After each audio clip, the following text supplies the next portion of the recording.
আসসালামু আলাইকুম বন্ধুরা, আমি নিঝুম। কেমন আছেন সবাই?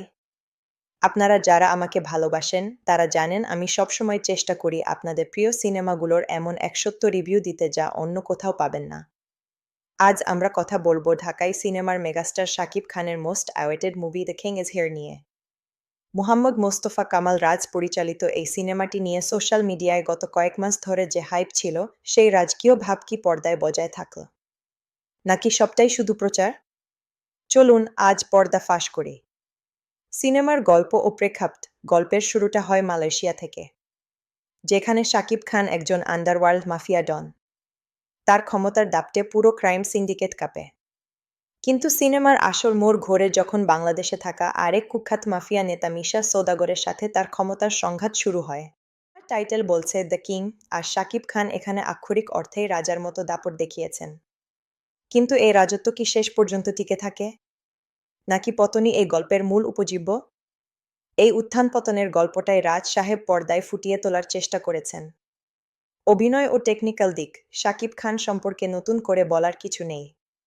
মালয়েশিয়ার লোকেশনে তার স্টাইল এবং স্ক্রিন প্রেজেন্স এক কথায় অসাধারণ।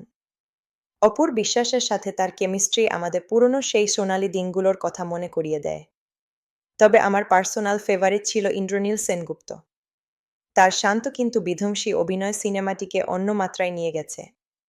আর মিশা সওদাগর, তিনি তো ভিলেন হিসেবে সবসময় কিংবদন্তি। Plus point, cinematography. Chandan Ray চৌধুরীর ক্যামেরার কাজ দুর্দান্ত। বিশেষ করে অ্যাকশন দৃশ্যগুলো বেশ ক্লিন। সঙ্গীত, আরফিন রুমি, ইমরান আর কনালের গানগুলো সিনেমার প্রাণ। ব্যাকগ্রাউন্ড স্কোরও বেশ লাউড এবং ইম্প্যাক্টফুল। পয়েন্ট, চিত্রনাট্যের কিছু জায়গায় লজিকের অভাব ছিল। কিছু দৃশ্য বড্ড বেশি মেলোড্রামাটিক মনে হতে পারে। নিখাত সত্য কথা, দেখুন আমি আপনাদের মিথ্যে স্বপ্ন দেখাবো না। দ্য কিং ইজ হিয়ার কোনো অস্কার জেতার মতো সিনেমা নয়, তবে এটি একটি ফুল অন এন্টারটেইনিং মাসালা মুভি। আপনি যদি সাকিবিয়ান হন, তবে আপনার পয়সা উসুল।